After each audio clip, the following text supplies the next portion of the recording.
Hi guys, and welcome back to the Brontë Book Club. As always with my Brontë Book Club videos, this video is sponsored as part of my role this year as Brontë Society Young Ambassador, and all year long I've been hosting a book club where we read 6 of the Brontë books. There are links in the description to where you can find out more about how to join in with the book club and to watch the videos that have been made so far this year, as well as joining the Goodreads group where we have discussions on each of the books.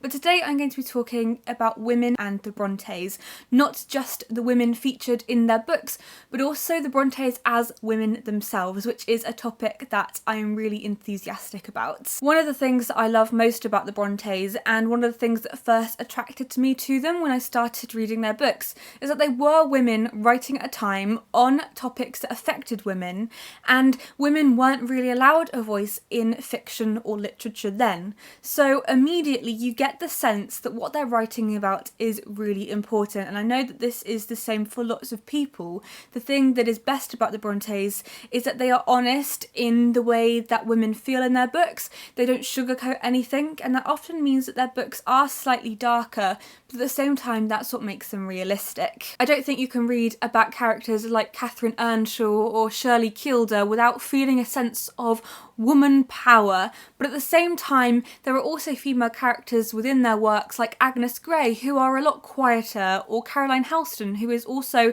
a much softer character who doesn't have the outward personality of many of the Brontes' other heroines. And I think it's this complexity which makes their books so memorable, because even if you don't like the characters, I personally find it very difficult to find much that is likeable about Catherine Earnshaw. It's impossible to deny that the craft that goes into making these characters believable is what makes them so everlasting. Thinking about the Brontë sisters themselves and what faced them as women growing up in Georgian and Victorian society, we can pretty much say that there was only a few routes that were open to them, and 2 of the main ones were to become governesses or to stay at home and look after the home as housekeepers. And we can tell this because when they went to school, the subjects they were taught would have reflected the vision that their father had for them as they grew older. And we can see this in their father, Patrick, paying an extra £3 on top of their tuition fees for Mariah, Charlotte and Emily to take French and drawing, which were seen as accomplishments, whereas their other sister, Elizabeth, didn't, and so she was going to go the housekeeper route, whereas Mariah, Charlotte and Emily were seen as more academically gifted, and so they learnt the skills needed to become governesses at that time. And in fact, Mariah was seen as a very knowledgeable person, and I think it would have been really interesting to know what she would have grown up to become. She was the oldest of the family, and we'll never be able to quantify exactly how much of an effect her and Elizabeth's death had on the other younger Brontë children, but it must have been an extremely hard time, and I think it would have been interesting if you could turn back time and look at an alternative history, just how much their lives would have changed if the 2 oldest Brontë siblings had have survived. This focus on being a governess can also be seen in books like Jane Eyre and Agnes Grey, which really focus on what it's like to be a governess.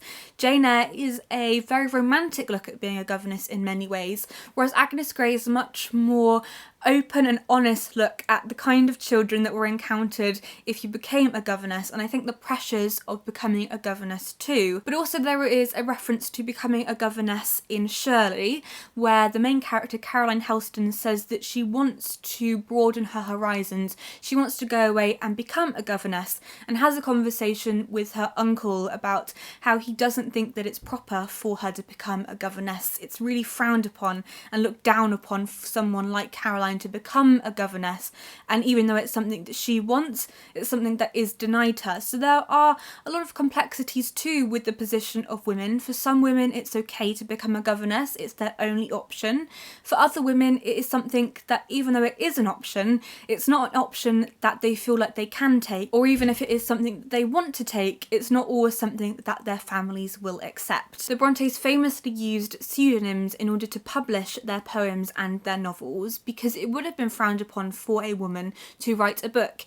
And even if a woman did get her book published, she would have been criticised in a way that a male author would not be criticised. And so it was just a safer option to publish under a male pseudonym. And I've recently been thinking about something that Shirley says in Shirley about women publishing. And she says, women read men more truly than men read women. I'll prove that in a magazine paper sometime, only it will never be inserted. It will be declined with thanks and left for me at the publishers. By the point that Shirley is published, all three of the sisters have had their first books published. So Jane Eyre has been published and Charlotte has received lots of criticism for it.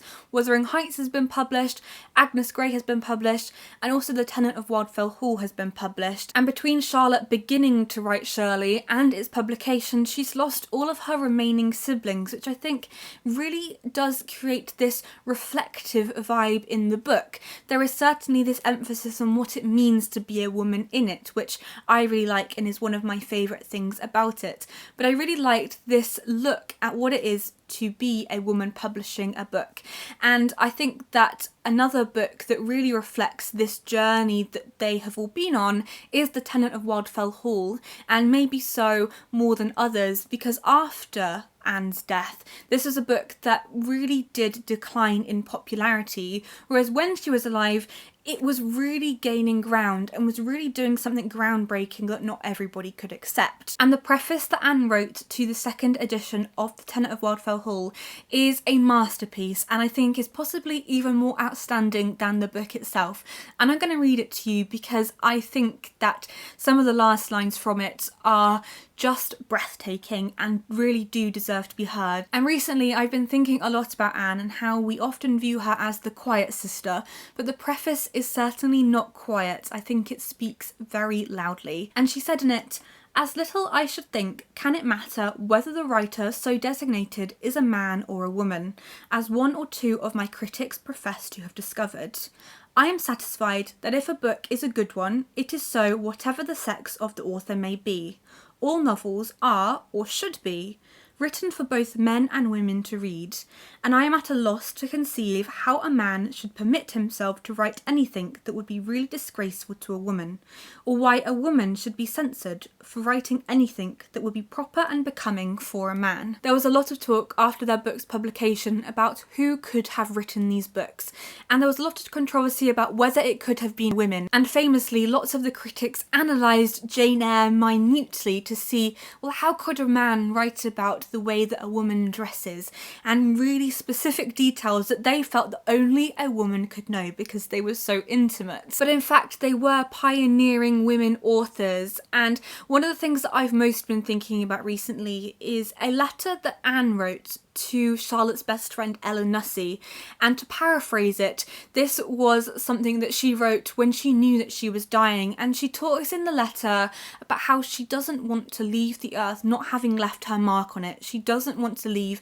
before she felt that she's done any good on earth. And I've been thinking about that a lot recently because I think that it is something that she didn't know. She can't look 200 years into the future after they were all born to see how much their words and their writing means to so many people, and not just their writing and their words, but also their lives. And I think that when I think about the Brontes, I think about their untraditional roots following traditional paths. So they did become governesses, they did go out and work. Emily seemed to love being at home. She was very much somebody who did work at home as well as her writing, but also they managed to fit in these traditional things alongside writing their amazing books. They followed their hearts and their dreams in publishing their books. And I think often when we think about women in Victorian society doing outstanding things, or even feminism now, we think about people who completely reject the norms of that society.